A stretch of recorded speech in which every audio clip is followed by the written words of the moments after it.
سلامونه او نیکی هیلې درنو دوستانو د بلاګر د کورس په دې برخه کې به په دې موضوع باندې کار وکړو چې خپل بلاګ ته وړیا ډومین څنګه واخلو.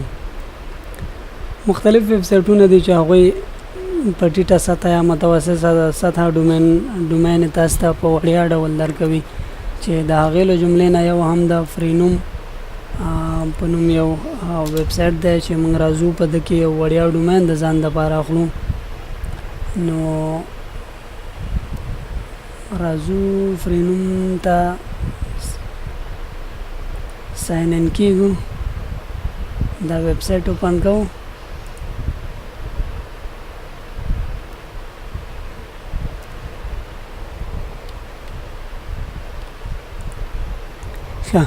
کله چې تاسو فرینوم اوپن کوئ نو اکثره براوزر یې دا نه اوپن کوي، نو ما په همدې خاطر باندې د ګوګل کروم په ځای په ایکسپلورر کې اوپن کړه. راځم کنټینیو ټو دیس ویب سایټ ناٹ ریکمنډډ، ځکه په کروم کې دته اکثره وخت د ایله کېدو اجازه نه وي. مالته ځینې سافټویر یې داسې کړي دي چې نشي کولی داسې ویب سایټونه ایله کړي، نو په دې خاطر باندې دا ما په ایکسپلورر کې اوپن کړه.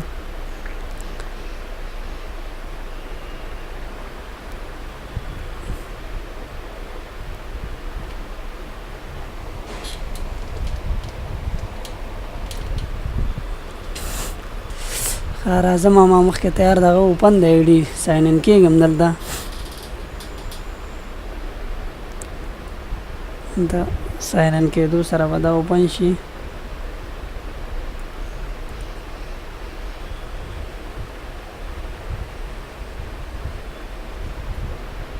یاد مو وي که چېرته تاسې دلته ځان مخکې نه وي ساین ان کړی نو تاسې نه به ځینې لیکل غواړي او تاسې به ځان راجستر کوئ.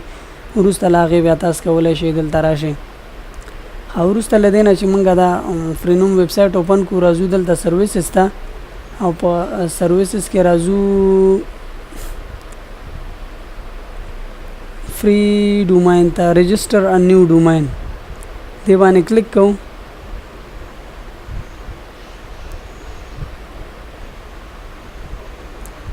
اوس دلته د خپل خوښې ویب سایټ لیکو چې موږ په کوم نوم باندې ډومین ځان ته غواړو، مثال پښتو لیکنې. نو زه دا انټر کوم، ګورم چې په دې نوم خو به چا کوم ویب سایټ نه وي جوړ کړی.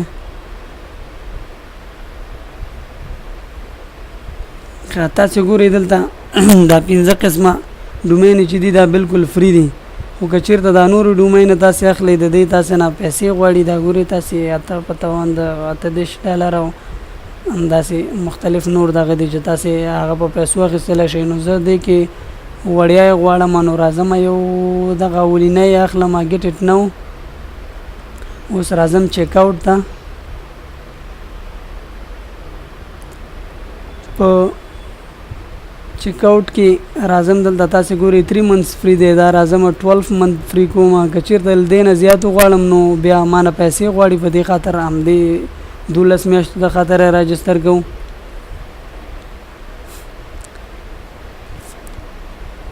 دلته که تاسې چېرته خپل نوم لیکنه دغه نه وي کړی، تاسې نه دغه ډکول غواړي، له هغې نه وروسته تاسې کولی شئ بیا دا کمپلیټ کوئ. کمپلیټ اډر دا به اکسپټ کوئ، آی هاف ریډ او انټر بیا کوئ. اوس زموږ رجسټریشن وشو، راځو خپل ډومینو ته. ډومین مې ګورم هغې ځای نه به زه تاسو ته طریقه وښیم چې څنګه کولی شم زه اوس دغه ډومین په بلاګر باندې دغه کوم. دلته ګورئ پښتو لیکنې ډاټ ټي کې دا زموږ ډومین دی. راځم په منیج باندې کلیک کوم. ښه دلته راځم خپل بلاګ که تاسې زموږ وګورئ موږ اوپن کړی دی. ښه دا نه دی، په بخښنې سره دا زما بل دغه دی. راځم پښتو لیکنې دا دی، دې بلاګ باندې کلیک کوم. تاسې که چېرته وګورئ زموږ د دغې ادرس دی پښتو لیکنې .blogspot.com. نو اوس راځو دې ته چې دا څنګه .tk ته واړو. دغه ډومین چې موږ واخیسته دلته موږ رالو منیج ته. په منیج کې راځو منیج فرینوم DNS. دی باندې کلیک کوو. دلته که تاسو وګورئ یو چارت ورکوي. په دې چارت کې موږ 15 چارټه نور هم ورسره یو ځای کوو، یعنی ټول شپږ چارټه برابرو. په هغې کې به زه تاسو ته ووایم چې په دې کې اوس موږ څه لیکو. ښه، اوس بیرته بیک راځو خپل بلاګر ته. بلاګر کې راځو سیټنګ ته، او په سیټنګ کې راځو تھرډ پارټي یو آر ایل ته.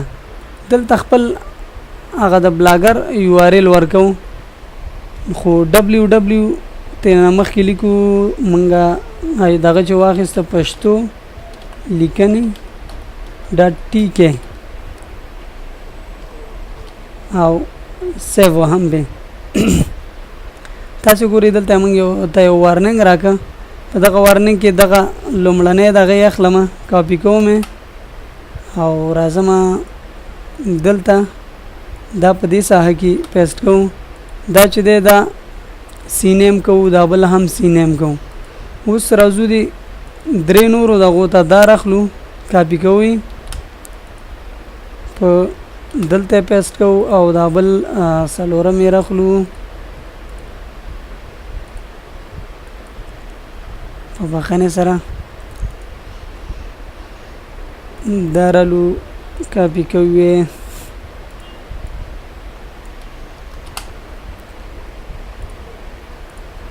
دا په دې ځای کې پیسټ کوو او ورپسې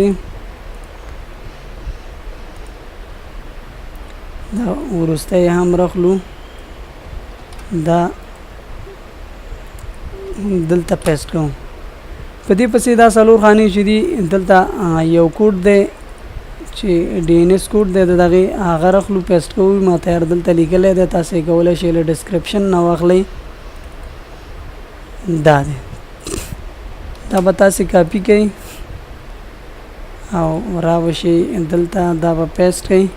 کوډ هماغه کوډ دی، صرف دغه 32 چې دی دا هر ځلې بدلیږي او جفت عدد دغه کېږي. په دې کې 24، په دې کې 26 او په وروستني کې 28. له ده نه وروسته به راشئ، دا به سیف کوئ او له سیف نه به تاسو ته دلته وروسته د دې رجسټریشن په اړه معلومات درکړي چې سیف شو یا سیف نه شو. وروسته له هغې به بیا تاسو ځئ خپل بلاګر ته او له هغې ځای نه به سیف کوئ. ښه، انتظار کېږو ورته.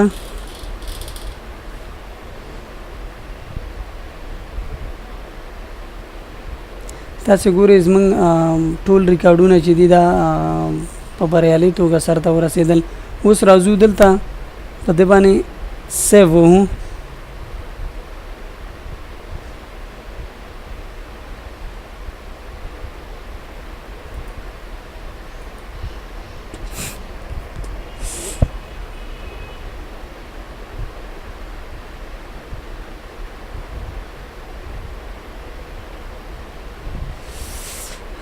we have not found دلته راځو، دا بیا کاپي کوم، شاید سپیلنګ غلطي وي.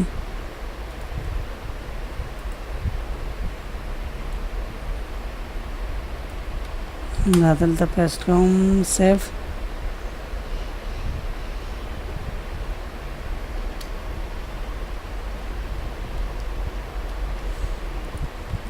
درنو دوستانو، وروسته له هغې چې تاسې خپل ډومیټ رجسټر کړئ نو سیف پې ووهئ، تاسې ورته به داسې اپشن درکړي را به شي. په دې ریډایرکټ باندې به کلیک وکړئ، ایډیټ باندې به کلیک وکړئ او دا ریډایرکټ به چک مارک کړئ. تر څو کله که چېرته ستاسې په ګوګل کې څوک په دې نوم باندې پښتو لیکنې ټکي blogspot.com باندې هم سرچ کوي نو ډایرکټ هغه ته دا لینک راشي. چې کله پې کلیک وکړي اتومات دې لینک ته تغیر شي. دا اوس موږ د نن ورځې خپرونه تر هغې چې له یو بلې خپرونې سره ستاسې په درانه حضور کې حاضرېږم. په لوی الله تعالی مو سپارم. د خدای په امان.